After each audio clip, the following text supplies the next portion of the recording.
اللهم صل وسلم وبارك على سيدنا محمد وعلى اله وصحبه وسلم. ازيكم حبايبي، عاملين ايه؟ يا رب تكونوا بخير وصحه وسعاده، اللهم امين يا رب العالمين.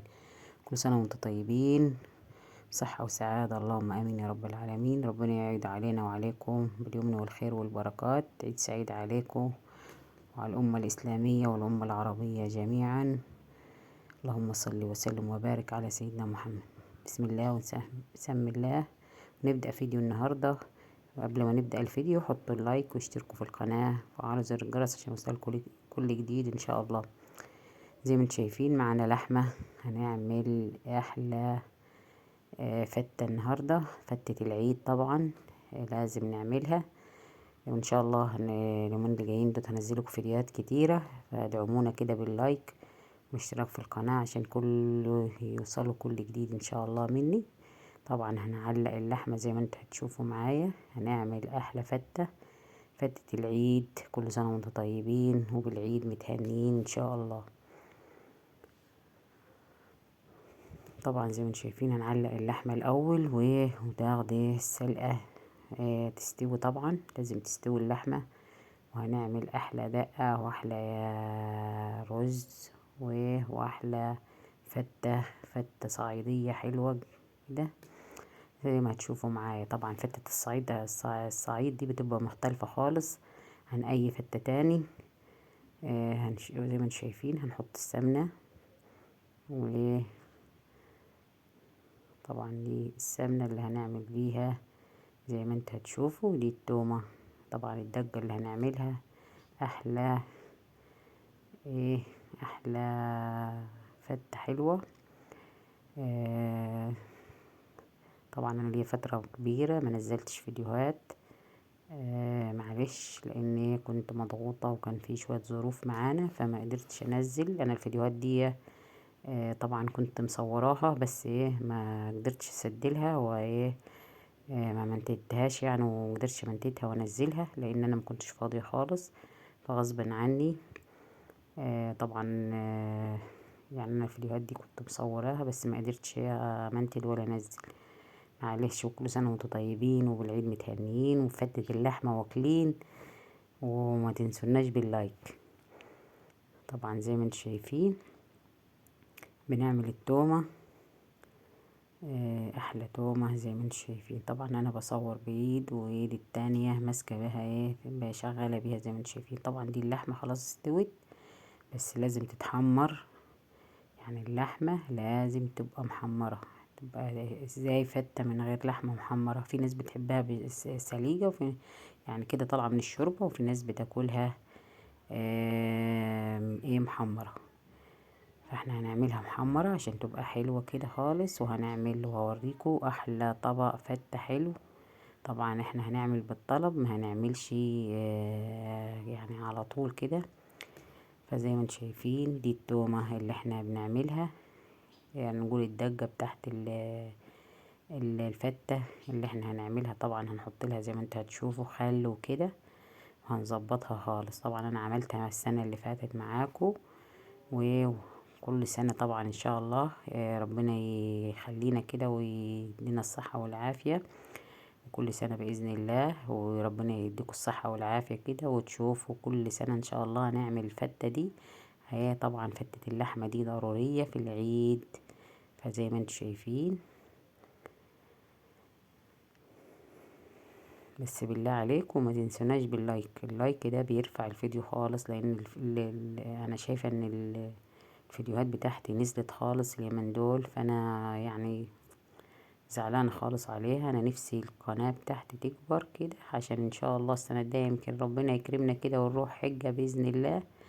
ادعونا كده ان ربنا يكرمنا بحجة ان شاء الله. زي ما انتم شايفين ده الطماطم. طبعا الطماطم دي انا مصفياها من اللي لازم تصفوها بعد ما تضربوها في الخلاط. طبعا كانت فيها قشرة الغلة اي حاجة تتصفى تبقى حلوة كده ويبقى طعمها خطير كده وحلو. طبعا حطينا خل زي ما انتم شفتوا. هنظبطها ملح وفلفل ونظبط تبقى احلى دقة للفتة اللي هنعملها. طبعا انا هحمر اللحمة وهنعمل الرز لازم يكون ابيض ما يكونش احمر. رز الفتة لازم يكون ابيض زي ما انت هتشوفوا معايا هيبقى ابيض، ما هيبقاش ايه. طبعا لازم نحط حته السمنه كده، وبعد كده نحط الرز ونشوح تشويحه كده، وبعد كده نزيده. دي زي ما انتم شايفين دي معلقه صغيره، والناس بيقولوا ان انا بحط سمن كتير. طبعا مش سمن كتير، لان انا هحط الرز، لازم الرز يبقى ايه، يعني هنديه تشويحه كده بس مش هيتحمر، يعني هياخد ايه، تقلبي فيه كده ايه، يعني يفكك من بعضيه كده ويدي لون الاصفرار كده، تروحي زايداه تزيديه بالشوربه عشان يبقى رز مفلفل، مش يبقى رز ايه معجن كده، ولازم يبقى الرز بتاعك مفلفل وحلو. طبعا السبكة الصوص اللي احنا هنعمل بيه الفتة، زي ما انتم شايفين السبك اهو، فزدناه بمعلقتين شوربة. طبعا هنعمل الرز زي ما انت هتشوفوا معايا. الرز انا غسلاه وسايباه في المصفاية الصفة. هنعمل به ايه الفتة. طبعا هتبقى رز ابيض زي ما انا قلت لكم، ما نعملوش رز احمر.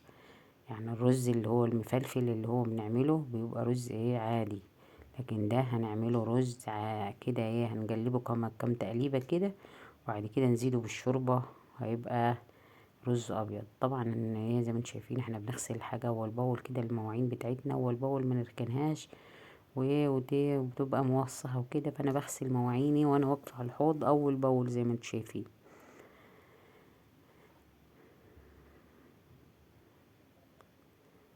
زي ما انتم شايفين الرز هنديه كام تقليبه كده، وبعد كده نزيده بالشوربه. طبعا احنا معانا شوربة في الحلة واللحمة، وهنحمر وهتشوفوا معايا تحمير اللحمة وكده. انا ماسكة التليفون معرفاش اقلب كويس، فايه هقفل معاكم وارجع ايه تاني، لان انا مش عارفة اقلب الرز. لازم اقلبه كده من تحت ومن فوق كده تقليبة حلوة خالص، عشان ايه ياخد التشويحة اللي هي، عشان ايه ما يبقى رز مفلفل مش رز معجن. لازم الرز بتاع الفتة يبقى ابيض، ولازم ايه ما يبقاش معجن معاكي. فانا زي ما انتم شايفين هديه تقليبه حلوه، وبعد كده هنبتدي نزيد بالشوربه. اللي عايزه تزيد بالشوربه ماشي، اللي عايز يزيده بالميه عادي كده ماشي، يعني على حسب ما انت عايزه. فزي ما انتم شايفين اللحمه اهي خلاص استوت، هنطلع منها ونحمر. بعد ما نخلص الرز هنطلع اللحمه ونبتدي نحمرها. حبيت مستوي الرز يكون اللحمه اتحمرت معانا، ونعمل احلى طبق فتة. فتة العيد اللي هي لازم ضروري نعملها كل عيد. ما تحلاش العيد غير بفتة العيد. كل سنة وانتم طيبين. بصوا انا حطيت مية، كنت هزيد بالشوربة، معجبش اولادي، قالوا الشوربة حمرا فما تزيديش بيها، لان انا الشوربة حطلها طماطم، قالوا لي لا ما تزيديش بيها. فانا اضطريت زدت بمية، والمية ولا الشوربة يعني كله كويس وحلو زي ما انتوا هتشوفوا معايا كده. طبعا خلاص زدنا الرز، هنغطيه بعد ما نحطله الملح، هنغطيه ونسيبه يستوي. بصوا زي ما انتوا شايفين هنظبطه طبعا الملح، بعد ما نظبطه ملح هنسيبه يستوي، نغطيه كده ونسيبه على النار يستوي مليح. طبعا هيبقى رز ابيض بس مفلفل مش معجن، وهتشوفوا معايا.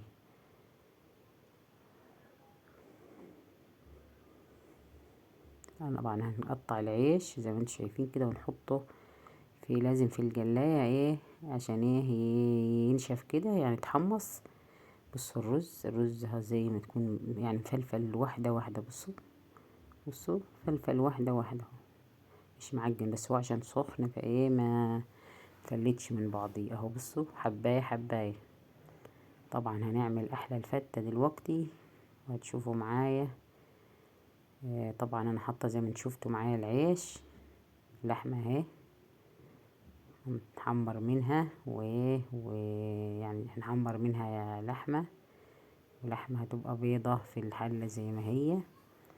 والصوص استوى خلاص، وعملنا هنعمل طبعا العيش زي ما انتوا شايفين وشغالين عليه الجلاية ولا الفراير، عشان العيش يتحمص عليها لما يبقى محمص وحلو. هنبتدي نحمر اللحمة. الطاسة اهي نبتدي نحمر اللحمة زي ما هتشوفوا معايا كده.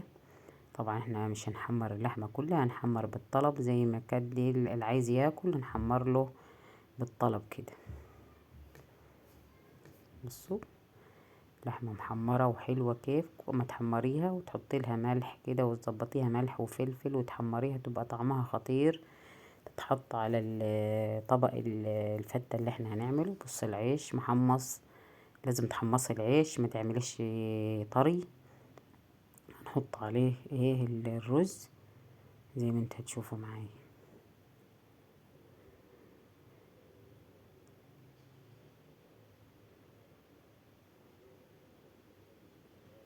طبعا هنحط الصوص بعد الرز كده، وبعد كده نحط فوقيه اللحمة.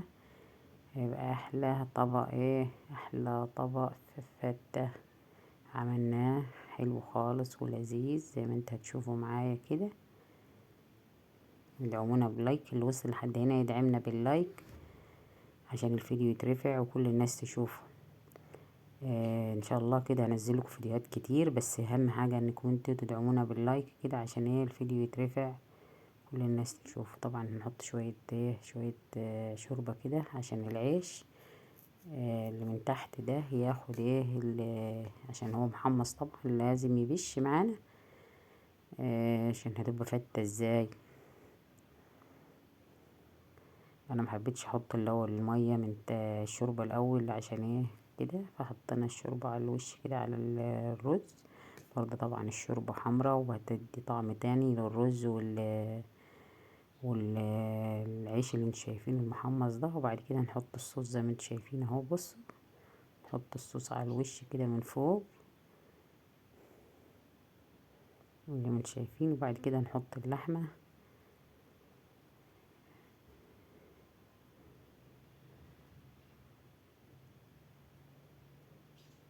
طبعا زي ما انتوا شايفين اللحمة خلاص حمرناها اهي احلى طبق فتة. الهنا والشفا الكل كل منه، واللي وصل لحد هنا يحط لنا اللايك يا جماعة. وكده الفيديو خلاص، يبقى الفيديو خلص واشوفكم على خير في فيديو جديد وروتين جديد. وكل سنة وانتم طيبين وبالعيد متهنيين، واشوفكم على خير، والسلام عليكم ورحمة الله وبركاته. مع السلامة.